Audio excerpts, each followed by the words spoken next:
सुनहरे गोबर की कथा तले of the golden dropping story in Hindi. एक बार की बात है, किसी शहर में एक बड़े से पेड़ पर एक पक्षी रहता था जिसका नाम था सिंदूक। सबसे चौंकाने वाली बात यह थी कि उस पक्षी का मल सोने में बदल जाता था। ये बात किसी को भी पता नहीं थी। एक बार उस पेड़ के नीचे से एक शिकारी गुजर रहा था। शिकारी उस पेड़ के नीचे आराम करने के लिए ठहरा। वो आराम कर ही रहा था कि इतने में सिंदूक पक्षी ने उसके सामने मल त्याग कर दिया। जैसे ही पक्षी का मल जमीन पर पड़ा, वो सोने में बदल गया। ये देखते ही शिकारी बहुत खुश हुआ और उसने उस पक्षी को पकड़ने के लिए जाल बिछाया।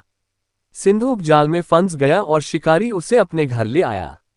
पिंजरे में बंद सिंदूक को देख शिकारी को चिंता सताने लगी कि अगर राजा को इस बारे में पता चला तो वो न सिर्फ सिंदूक को दरबार में पेश करने को कहेंगे बल्कि मुझे भी सजा देंगे।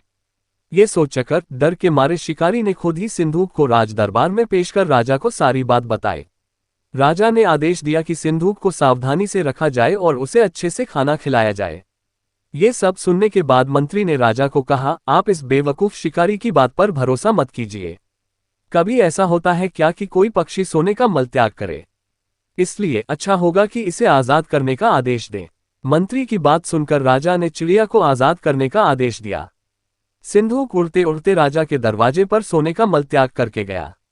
ये देखते ही राजा ने मंत्रियों को उसे पकड़ने का आदेश दिया, लेकिन तब तक वो पक्षी उड़ चुका था।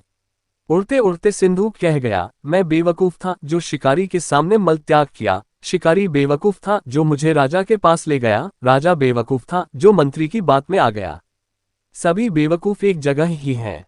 कहानी से सीख, कभी भी दूसरे की बातों में नहीं आना चाहिए और अपने दिमाग से काम लेना चाहिए।